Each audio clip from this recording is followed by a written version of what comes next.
This is in Patagonia, in Ocamahuevo, where sauropod dinosaur eggs were discovered for the first time among a large nesting site. It was illegally exported from Argentina before it came to the attention of experts. The specimen's now been returned to its country of origin for further study. It's so weird how these things always get jacked.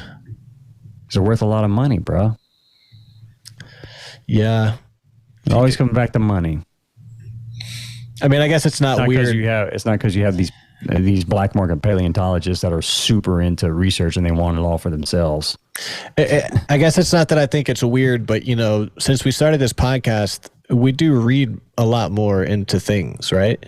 Right. Like more than I've ever done. So of all the fossil discovery articles we've talked about, it's been more than I expected where it was jacked right before it got studied. You know what I mean? Like, right. You think they just discover it out in the field and everything's good, but it's like there's this hidden world where they're trying to get it from some cave-dwelling robber, like a Nicolas Cage movie. It's unexpected. Yeah, it makes the conspiracy part of the podcast more fun because it's almost like everything is a fucking conspiracy. Yeah, it is. And, you know, I'm glad you said that because the next line is the preservation right here. The preservation of embryonic dinosaurs preserved inside their eggs is extremely rare. So, yeah, that would be worth a lot of money. Imagine the huge sauropods from Jurassic Park and consider that the tiny skulls of their babies still inside their eggs are just a couple of centimeters long. They were able to reconstruct the skull prior to hatching. If you go, they have a picture of the skull above, like the actual photo of it. Yeah, that's the actual crushed right here. 80 million years old. 1.2 inch wide fossil skull of an unhatched dinosaur. Dude, 80 million years, you know. You can't even wrap your head around that number. You know, I wonder what some more pictures here's looked like back then. That's a picture of the digital reconstruction. It looks kind of like a duck, but right here it's smashed. It looks like that. It does look like a duck. All these fucking dinosaurs have bird type face shapes or feathers. The specimen studied in our paper represents the first 3D preserved embryonic skull of a sauropod, said paper author and paleobiologist Martin Kundrat of Slovakia's Pavel Hovev Safrik University. It's a bit unusual for a fossil to be represented by just the skull. The specimen perished before completing its development. See, that's the other interesting thing is like all of a sudden it died and the egg was never touched. Not a wild animal found it and cracked into it. He just died, right? Almost like this cataclysm just kind of wiped everything out real fast.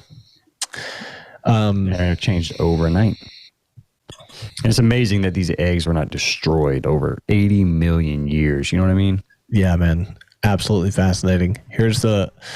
I know I sounded like disingenuous. Yes, absolutely spectacular, but I did mean it. So that's where it was found, down there below Chile and Argentina, just west of Puerto Matrin, northwest of Camargo Rivadavia, right there in Ojamahuefo, Nicuan province in Patagonia. Now Dylan's speaking in tongues on the podcast. No, that's just my grandfather is Patagonian. So, yeah. Gotcha. Makes sense. Yeah. Native tongue people. Oh yeah, I'm really familiar with the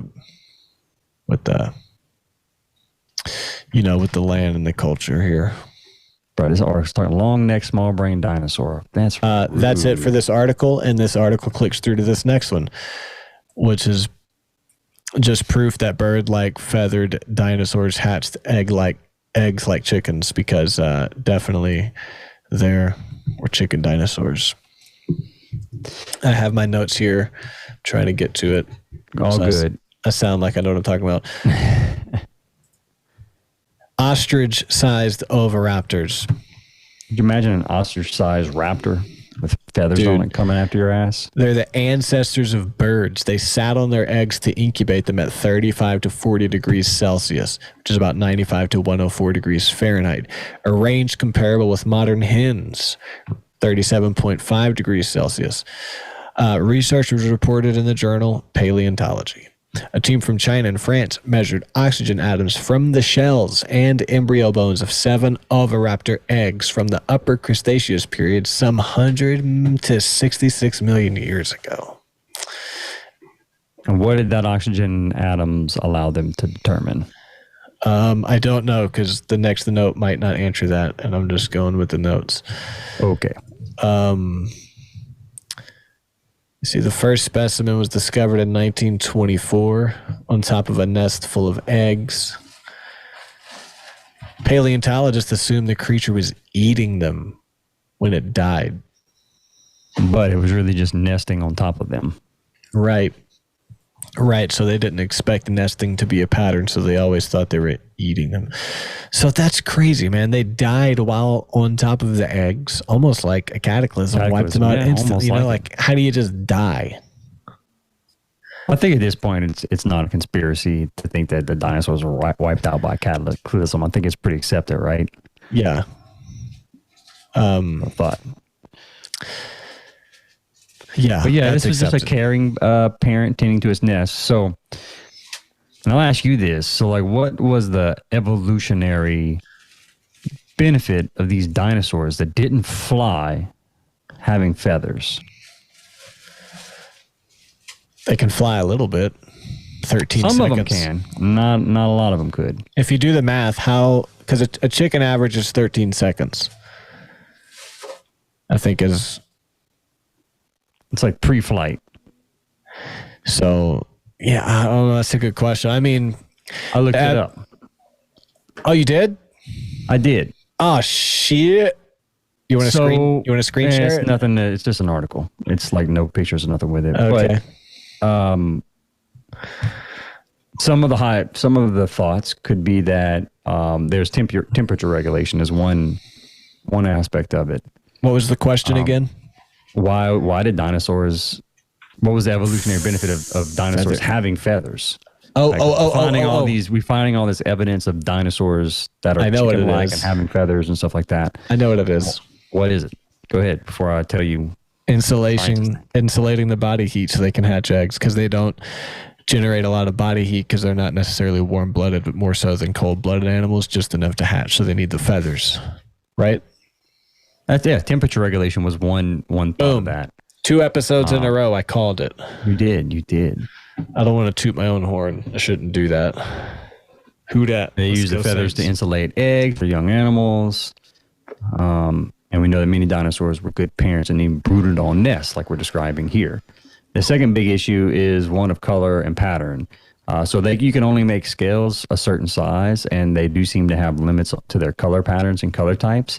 Feathers, on the other hand, can be absolutely huge, even on very small animals, and the range of colors and patterns can seem to exceed what can be done with scales alone. So they could basically use this for camouflage. They could use it for camouflage basically, and molting and stuff like that would allow them to be right, and they could change colors at different times of the year, right? So they could be camouflaged in the winter, bright colored in the summer, and you can't really do that with scales. So, so another evolutionary benefit of that's good. Feathers. I think you should have screen shared that. One dinosaur used its feathers for defense. Okay, sure. Defense. Yeah, put it up. You gotta turn your screen sharing off. Okay. Well, let's get good at that. I'll do that, and then we can always screen share. You have it disabled again. Motherfucker. See, that's why I don't even bother. Yeah, but why do they disable it? Because every time... You see what I'm talking about? They track you, and they do everything automatic except the things you do. Like, why don't they track that... You know what I'm saying?